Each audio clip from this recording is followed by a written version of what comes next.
Okay, thank you very much for the introduction. Good afternoon, everyone. Thank you for joining me today. For the next 40 minutes, I will take you through a presentation on turning your employees into brand ambassadors. What we'll do is we'll go through a series of case studies that will show you what other major global corporations are doing, and we'll end with a case study from some of my work on engagement. So today we'll look at brand overview, we'll go through brand experience, we'll then talk about brand influence and the roles of employees. We will take you through some tips for an employee ambassador program. We'll look at case studies, as I mentioned, and we'll talk about why culture matters for the success of an employee ambassador program. So first, let's start off with what is brand. In simple, it means a promise kept. Very simple. It is the sum total of how someone, be it a customer, your staff, even family members, perceive a particular company or your product. People tend to think brand might just be a logo or your name or a tagline, but it goes much deeper than that.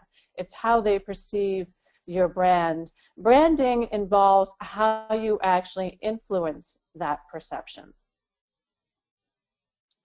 So the big question is really who has the most influence on the delivery of that brand promise.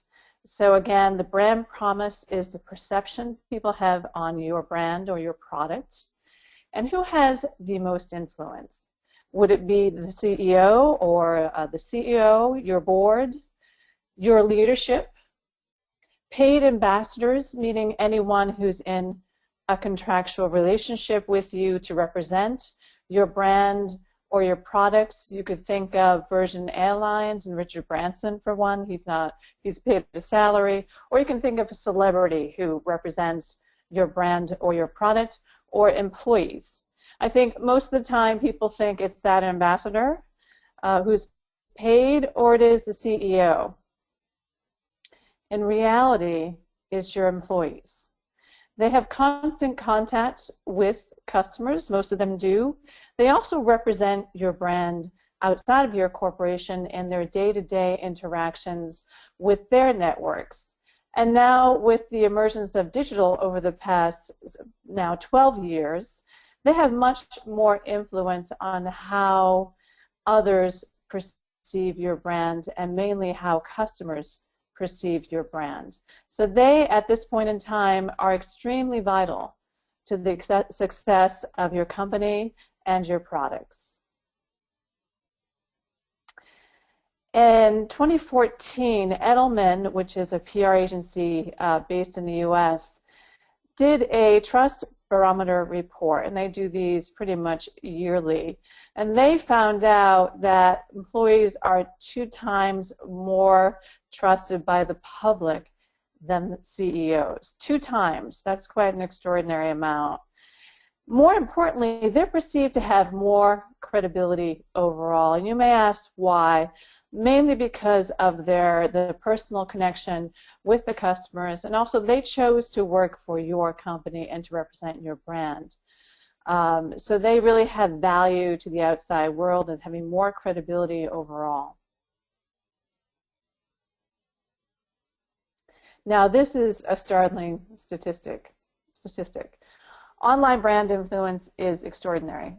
When your employees share a message on a digital platform, and I'll use digital throughout, but I mainly am talking about social media, so be it Facebook or Twitter, Instagram, Snapchat, wherever they are active, if they share a message or a thought or information on your brand or your brand product, it tends to have 561%, let's repeat that, 561% further reach than the message that you would share on your brand's official channels.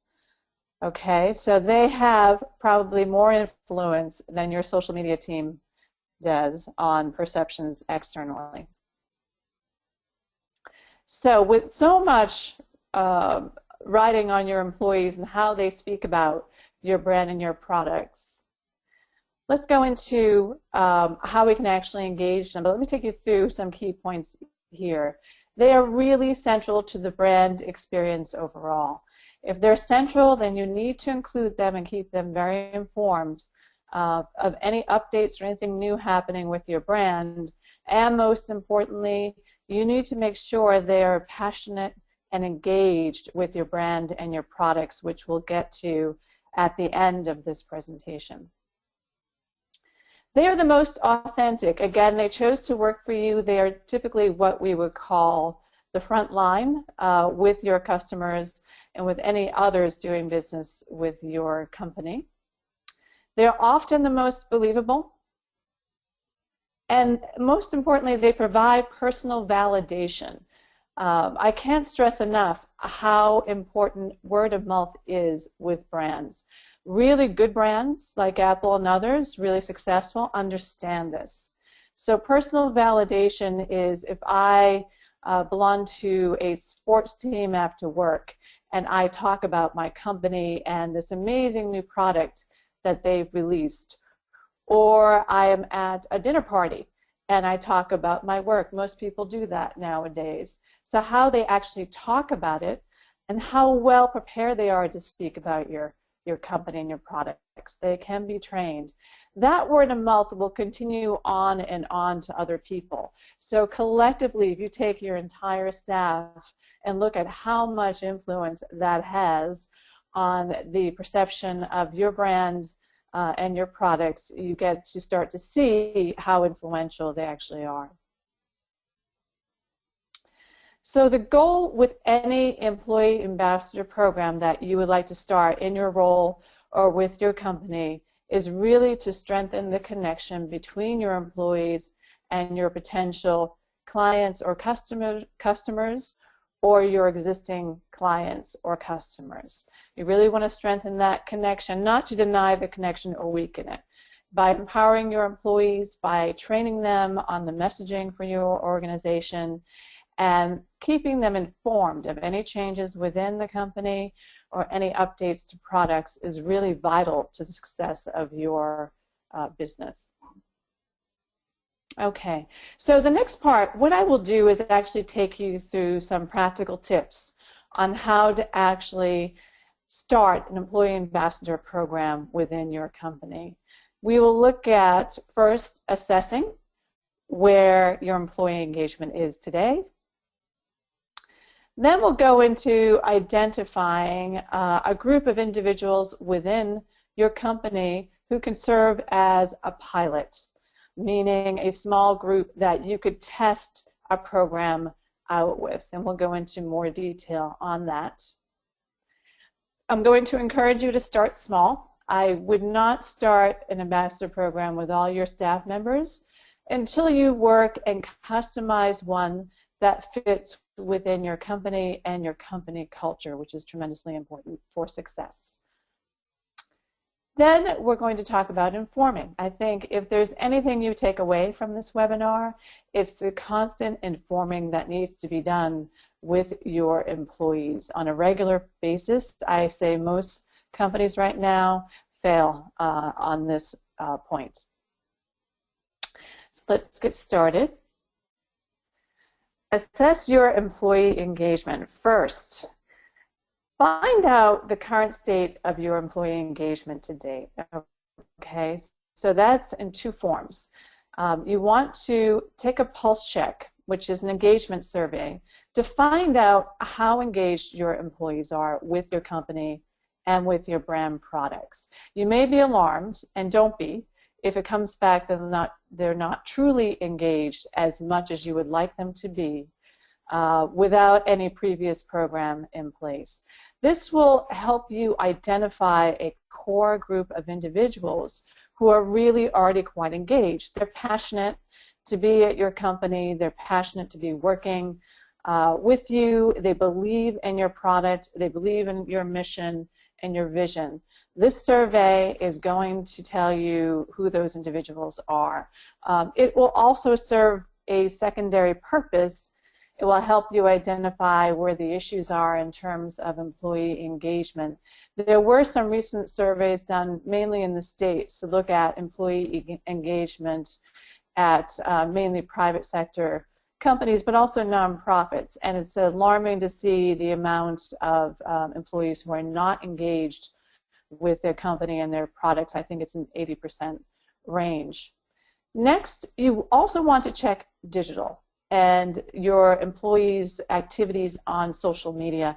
Almost everyone today is connected to some platform. They may prefer one over the other, but you want to see, are they talking about your company or your brand already, and what are they saying? So again, this is pre any training or program you have, really to take a test of where you are in terms of employee engagement. It's very realistic. Again, don't let it alarm you. You're going to use this information to change things and use it as a platform to build a very positive and successful employee engagement program.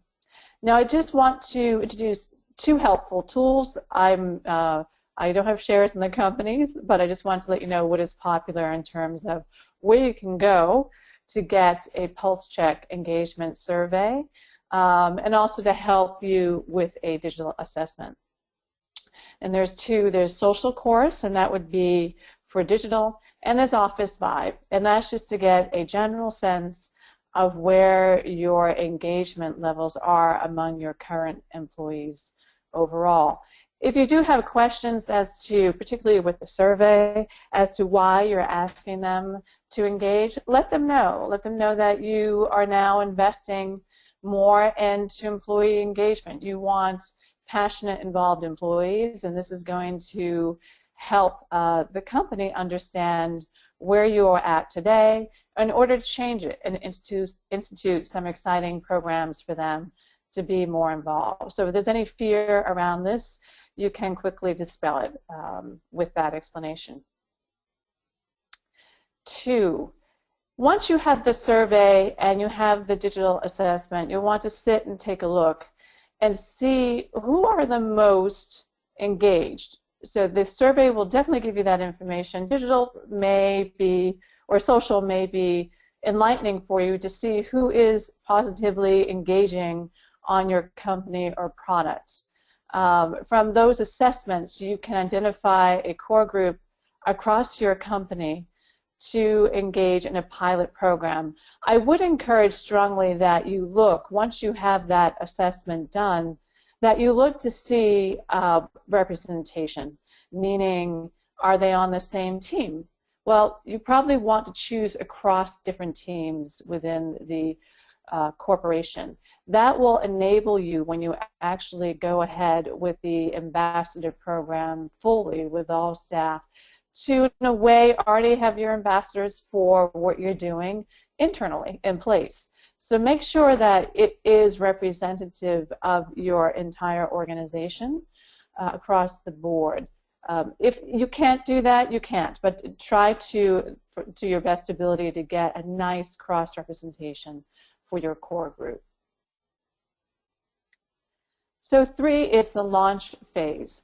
So with the selection that you have, what you'll want to do is bring them together if you can. If you are a global organization and that's tough, you could do Skype, video conference, but if you can, bring them together, fly them in to one location so that you can encourage the group to live the brand. That's going to be key. So what you'll need to do is allow the pilot ambassadors to have a personal experience with your brand and your brand product.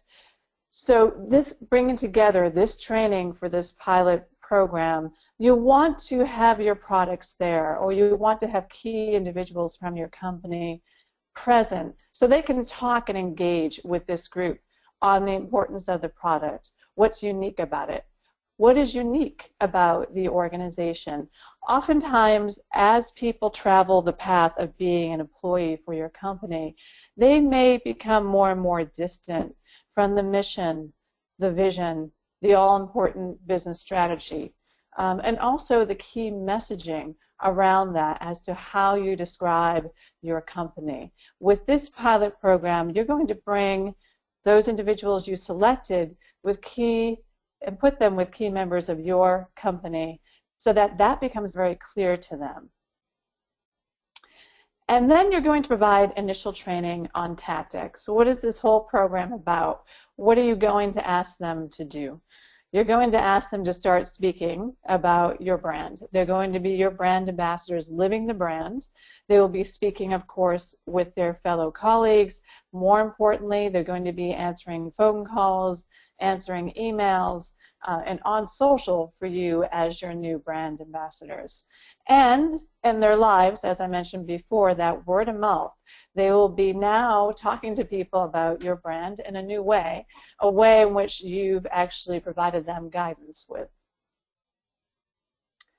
Okay, so fourth, we want to start small with small initiatives. People may get overwhelmed if when you bring them together for this training, you give them the plan for the next 6 months to a year. It might be too much. And anything new, I'd encourage taking really small steps so that they feel empowered. What you don't want to do is make them feel stressed or this is an added part of their job. It's too much. It's becoming a full-time job in and of itself. You want to make it fun and you want to make it exciting. So one way you could start, and these are just a few ideas, there's many more and we can discuss in the questions if you have any other thoughts and ideas you'd like to share with the group. One way to do it is to put together a very short, maybe 3 or 4 updates in a weekly email on product or new information about the brand with a click to share option for sharing on social. So this is a big debate, I think, nowadays. Many of your staff, again, have their own social accounts. Others have responsibility for managing your organization's or corporation's accounts. What you want to do with this very small step is to give them the option to click to share to their platforms, okay? That way they get used to talking about your company and your products on a slow and measured way on their platforms to engage their relationships and their networks. When they're doing this, and as they do this over several weeks, what you can actually encourage them to do and what you can establish in the training, the in-person training, is to create a corporate hashtag. If you look at Adobe, Adobe created Adobe Life as a hashtag, so that if any employee was referring to some great day they had at the company or a great new product, or they're really proud of a project they've just completed, they could use Adobe Life. And that extends the brand perception externally and also creates more reach for your brand. So you can see here, these are baby steps across the board. It also will give you time to check to see what these employees are doing on social. So if they are sharing the updates from the email that you keep generating, maybe they're extending beyond. Maybe they're engaging with people on that post. They're commenting and sharing with others. And you can also look at the reach this is actually getting so that you can expand the program moving forward with more information and find out what it is that the audience on social is responding to. 5. Okay, this is quite important. When you look at this circle, I'm going to take you through the circle on inform. And again, as I mentioned in the beginning, this is where companies tend to fail. Informing doesn't just happen once. It has to be ongoing at a pace that fits with your work culture and your work structure. So we're going to start on the right-hand side. I'm going to take you around, and this is looking again at your pilot group. But you'll notice as we go around the circle, it soon becomes about your customer. So let's start here. All right, so knowledge. Move this panel. You want to increase knowledge among your employees. Don't assume within the pilot group that they have all the knowledge they need. You might need to get very, very basic Start with the history of the company. What is your purpose? Again, your mission, your vision. What are your strategies? What I'd encourage is please don't hand out a 50-page strategic plan to most of these people. Really break it down into maybe 3 or 4 key points or objectives for your strategy. They also need to know the messaging. So even before you start informing, I really encourage you to work with your leadership on messaging. What are the key messages that people need to know about your company that you want to express externally?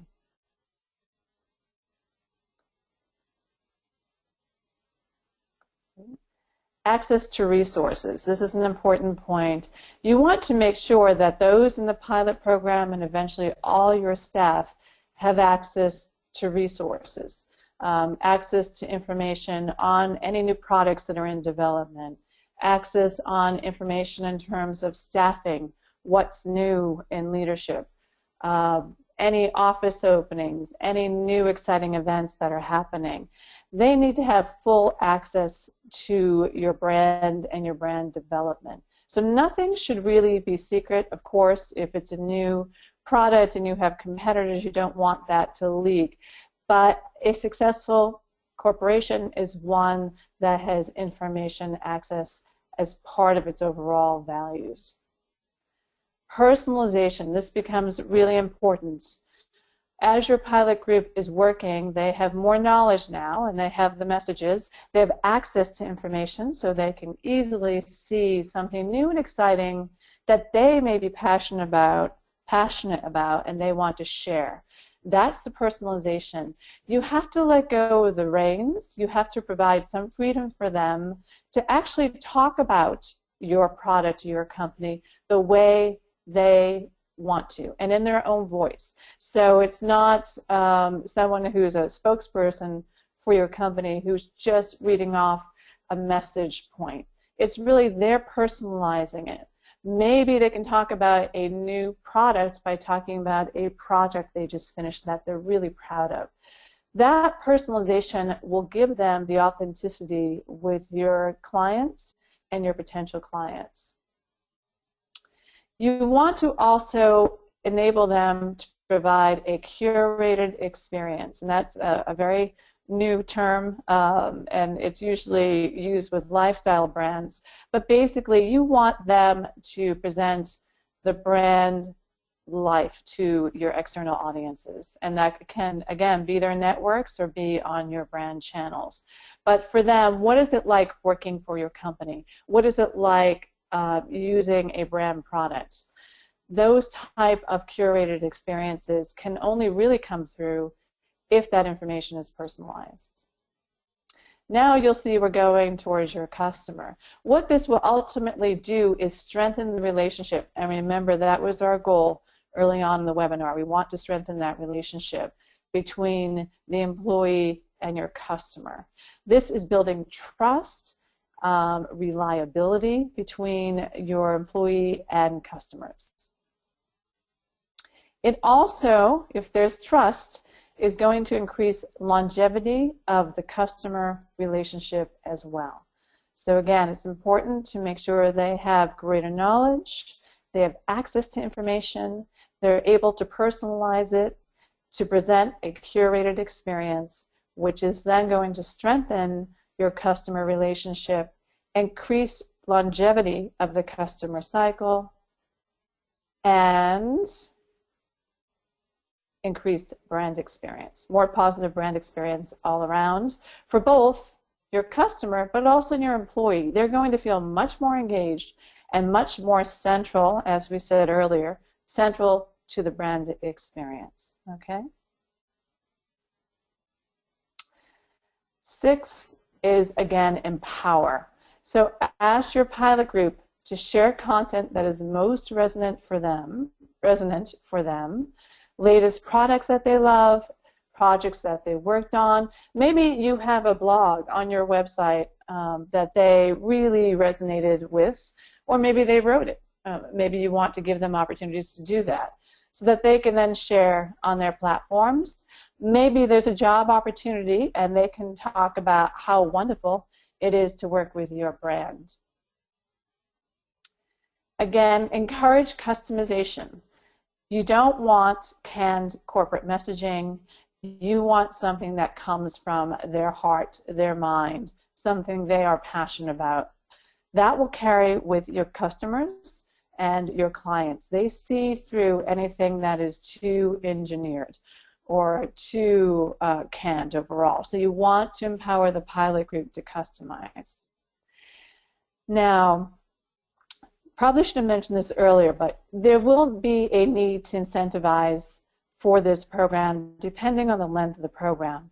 One way to do that is to implement an award scheme. So what I mean by award scheme is that you can create a friendly competition through either a monetary award or an actual award at an annual company event that you may have, just to give them extra emphasis and positive feedback for basically helping you improve the staff experience and employee engagement at your company.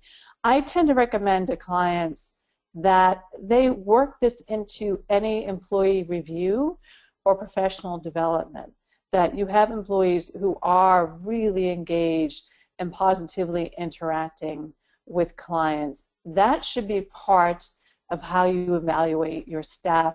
They should know that is an expectation within your company and how they will actually be rewarded at the end of the year, either through bonus or a salary increase. What percentage of that determination will be the engagement piece, okay? So it's not really a punishment. You want to incentivize and make people realize this is the new company culture, this is new, but that there are rewards. We are all in this together. Brand connection. Now, you have your pilot group, you have them trained, they have the information necessary, they are customizing, they are involved. But again, it's really important that you go back and you check, because time will go on. Maybe they're customizing too much, and maybe they're not talking about that product exactly correctly. You want to avoid that, because that will create lack of trust with your clients. So you want to periodically, with the pilot group, survey them to chat to see, do they know your brand positioning, your objectives, and what makes your company or product different. I would recommend that you bring that group back again together so they can share success, challenges, and maybe failures where things have not worked, or new ideas and tactics that they have developed about talking about your brand or your product. And again, make it part of your performance evaluations, either with the pilot group, but particularly when you roll this out to full staff. There should be a new day and a new expectation that your staff will be engaged with clients and customers. Now let's look at two case studies that you might find helpful, and several different tactics that you could incorporate as you roll it out more to your full staff. Now, AEP, they engage employees with their brand through a learning map. And this really excited me. I had not heard of doing this before, and I think this is really important. It goes back to the pilot group and retraining them and bringing them together over and over again. What they do with their existing employees and also new employees is a 90-minute session that helps employees to understand where his or her position sits in the larger organization and how they contribute to that broader strategy. I would say, and we can discuss in the question portion, that this is not done too much by companies worldwide, particularly that last part. How employees contribute to the broader strategy. To be effective, to be engaged with your brand and your brand products, they really need to know how their work is contributing to the broader strategy, that they're in this with you, they're not separate from leadership or the brand itself, but they are a central part to the brand. So this is something you may want to take back to your companies and talk about as a means to litmus test or just start to try out and see if this changes engagement any which way on social or just in general with your employees. Now the next one, Nokia, is quite interesting. And again, this is, brand values will come into play. Of course, Nokia is phones, creating social buzz internally and externally, and excitement is what they're all about. So with digital, particularly since they are phone, they actually focus on allowing their staff to speak freely online across social media networks, meaning the employees' social media networks. Now, that's not for every brand. If you're a bank, maybe you do not want that to happen, or if you're held by certain regulations in your industry. They make full use of their personal opinion online.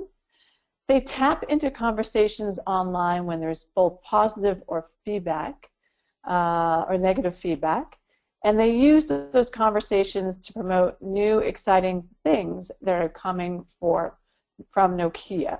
So they come in and they serve more as your front line on feedback online. So they either contribute to the positive and they submit it to talk about what's coming up that's exciting, or the negative they take on board and they talk about what's going to happen to change things. So it's almost like an army of staff who are free to go ahead and promote the Nokia brand.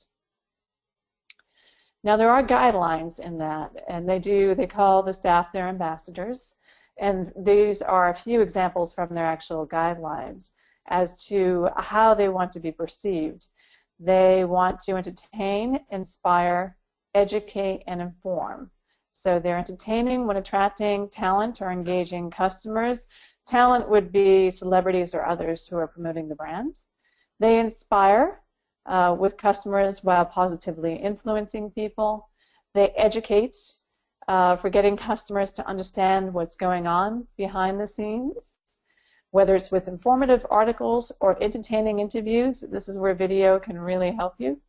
Informing for customers to know where Nokia is going to be next, what Nokia is going to do next. That creates what's called, a popular term now, FOMO, fear of missing out. So for that brand and the culture and the value of that brand, this type of ambassador guide works for them. You may want to do the same for your company as well, depending, again, on your culture. So let's talk a bit more about culture. Okay, this is extremely important. The climate within your company will be a high predictor of the behavior of employees, the engagement of employees, and how they communicate about your brand. You cannot separate the climate from the engagement. I'm going to repeat that. You can't separate the internal climate from the engagement, okay? So you need to check, while you're working on the pilot program, the levels of negativity within the organization. If you're going through transformation or reorganization and employees are feeling upset or they're feeling negative, you'll need to address that before you start an engagement program. It will be very disconnecting for the external audiences if you have a mostly internal culture that's negative, but you have this group of ambassadors who is trying to speak positively about your brand on the outside. You again have to live your brand. Okay, so let's talk about culture and go into this a little bit and talk about some tips of how you can change culture. There are positive cultures within corporations and firms, and these are some traits they demonstrate. They, again, have access to information. They're not secretive or hoarding information. There's trust in employees' skills and ability to accomplish. There's no micromanagement happening. There's an open respect for ideas from others and the encouragement of new ideas. And there's support of failure. It's okay to try something new as long as something is learned from that exercise. Now, negative is, again, withholding information, passive-aggressive leadership or narcissistic leadership, gossip, open and accepted negativity towards others, or ridicule or slander of others in meetings or in one-on-one situations. Okay, so I think first, before you start your program, to honestly sit with yourself and others who will be leading the engagement program and really taking these two boxes and determining where are you on the spectrum of positive versus negative culture, and be really honest. I think a lot of leaders like to say they're in the left box, but maybe the right is really what's happening. And maybe you need some staff to help you see what is actually realistic and what is happening on a day-to-day basis. So with that in mind, once you identify where you are, here are some tips on how to improve the culture before you start an engagement program. You really need to recognize employees for their accomplishments, either with the performance review or some way to publicly recognize them at an event or on your intranet or somewhere, or even verbal recognition. Really important, there needs to be an alignment on expectations between employees and management. Employees need to know that what they're doing and their goals and their work align with management expectations. There needs to be a proactive addressing of any overwork situations to help offset or alleviate that. That is the primary cause of negativity within firms. And there should be an effort ongoing to eliminate cliques and favoritism by breaking up those groups and encouraging socializing with different teams and others who do not know each other. Now, how do you create an engagement culture? You really need to sit down and do the hard work a bit, and that's define your company's purpose together as a group. From that, you need to draft the values you would like to see modeled with every engagement. And oftentimes, if you look at your favorite brand, look at that tagline. That tagline usually shows you what the values are. If you look at some key brands, like here we have an airline in the States, they say flying the friendly skies. Well, you probably want to bet that one of the values is to be friendly to each other there. So values tend to appear in the taglines that you see for companies. Define the behaviors your management and employees will model to ensure they are living those values, okay? So values may seem soft and not important, but believe me, they're really important for success. So again, define your company's purpose and together, and then draft those values or survey for those values you would like to see modeled with every engagement, and then define the behaviors that will give you those values. 4, create and write down strategies you will use to engage customers using the purpose, number 1, 2, the values, and 3, the behaviors you have defined, okay? So this is the homework that you begin after you assess where is your culture. Is it positive, is it negative, or is it in between? And this is pretty much your roadmap moving forward.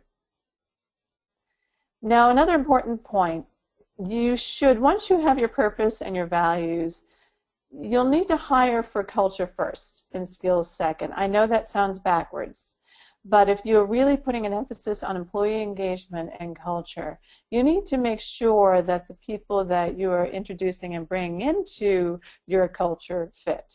And there are certain tips for actually doing that.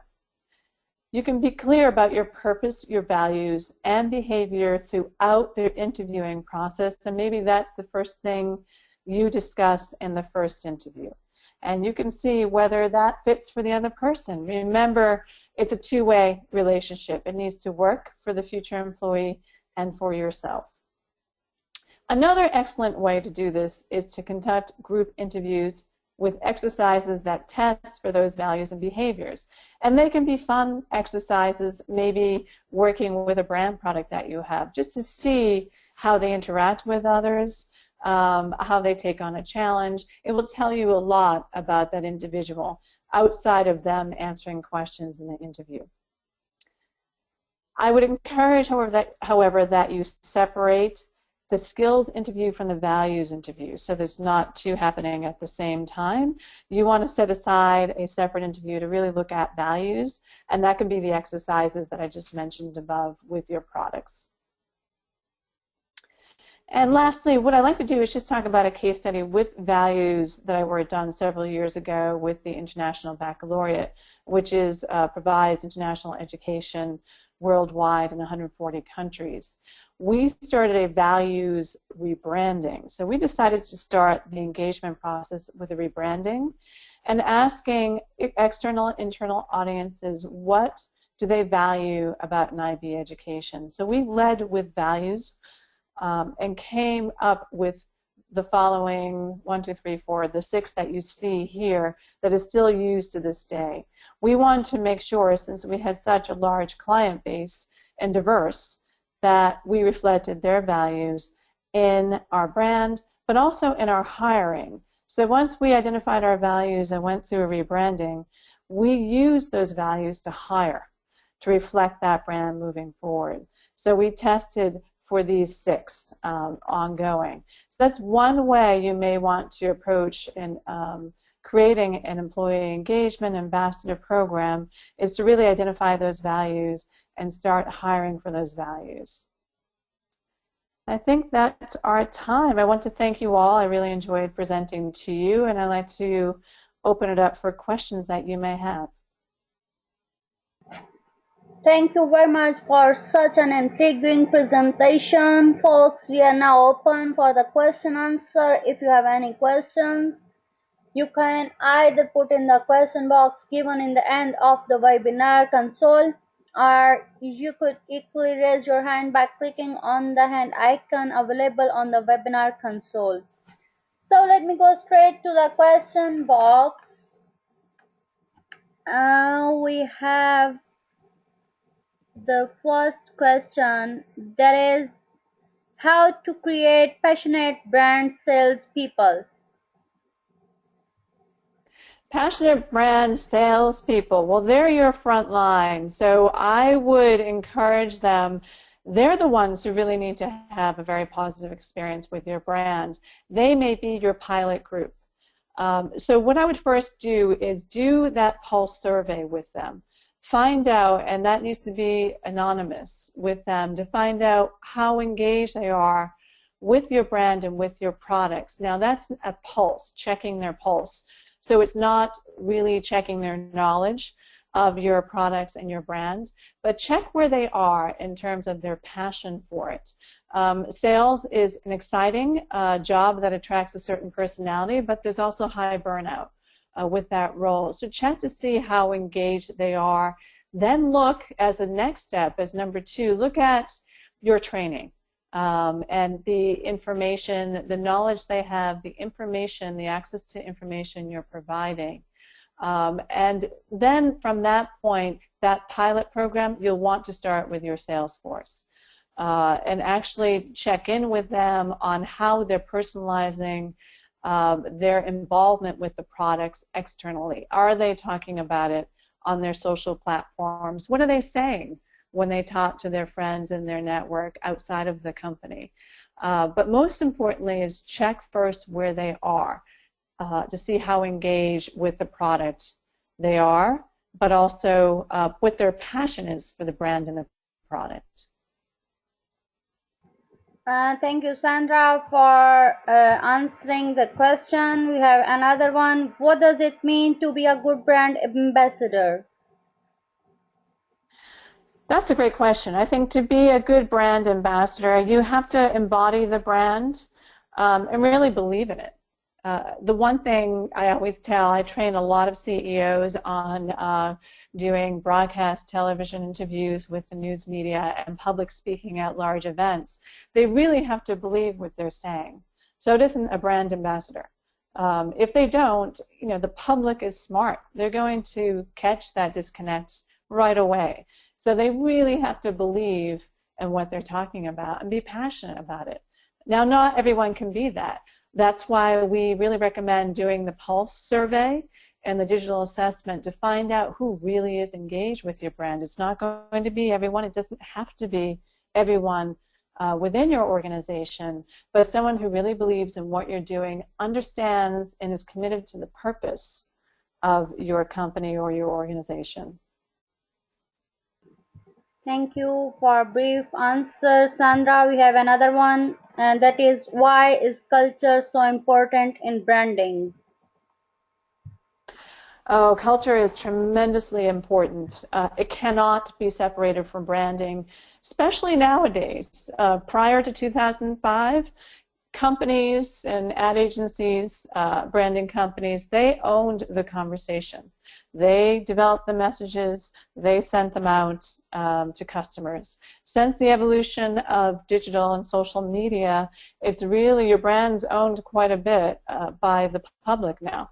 So culture will make a difference. If you do not have a positive culture, the public will find out. There's no way to keep that secret. And I think a lot of companies are struggling with that right now. So culture is directly tied to brand. You do need to work on culture within the company to make sure that your values are reflected correctly to enable you to reach success. If you have an employee base that doesn't believe in your mission or your vision or your purpose or your strategy, you're going to be in trouble. You need to have your employees engage. They really are your front line, as we said in the start of the webinar. And you may need to really take a hard look at who you've hired. That has happened. It could be, if you're the CEO, it could be because of maybe some of your behaviors. The leadership team, there could be some negative individuals within the company. So going back to that circle again and what we went over in terms of the culture, you want to eliminate all those negative traits as much as you can. And it may need refreshing some of your workforce, but ensuring that they embody the brand. Thank you, Sandra, for clearing the point. We have another one. Why do we measure cultural vibrancy for branding? Sure, could you repeat that? I'm sorry. Why do we measure cultural vibrancy for branding? Why do we marry culture? Why do we measure cultural vibrancy? Cultural vibrancy. Okay, culture and brand. Why do we mirror or marry the two together? I think probably, again, 12 years ago we didn't so much, but I think if you look at, and you may want to think after this webinar, of your most favorite brands. Mine, of course, is, I will say it, Apple, Virgin Airlines, big Emirates fan. I've flown Emirates many times, but what you're looking for is that engaged employee overall, and you can't separate culture from brand, because the culture is what the employee lives. You have many more employees than you have leadership. You have many customers. They're going to interact with, now here's the important point, with your current employees and your past employees, okay? So you need to make sure that what they're hearing and how they're feeling the person has engaged with your company or brand is extremely important. It's back to that resonating in the beginning, how people resonate your brand. So again, it's anyone who is currently with your company, and it's those who are no longer with your company. Sometimes those folks can have more influence overall. Thank you, Sandra, for brief webinar, for a knowledgeable webinar. Before we end the webinar, Sandra, do you have any concluding remarks? Yes, I just want to encourage you to at least start a pilot program if you can. Within your company, if you're not in a leadership position, you might want to take this webinar idea to your company and suggest that they start the pilot program and to at least do the pulse survey and to do a digital assessment to see where your employees are. From there, you can then decide how you'll address it. But I really encourage you, take it in small steps, start with a pilot group, but start trying to develop some type of engagement program for your employees. You'll see a change across your company, and it will enable you to reach your success with your business objectives as well. Thank you so much for the opportunity. I've really enjoyed this, and thank you everyone for your engagement and your questions. I really want to thank you, Sandra, on behalf of Gulf Business Network Training Center, for being an early bird for us and sharing this valuable information. Thank you all of those who participated in this webinar. We are recording this webinar, so stay tuned to www.gbntc.com/webinars to access the recorded version of webinars or to download the soft copy presentation. You can also check out our upcoming programs and webinars on our website. With this, I would be dismissing you all from this webinar. Allah Hafiz. Thank you. Bye-bye.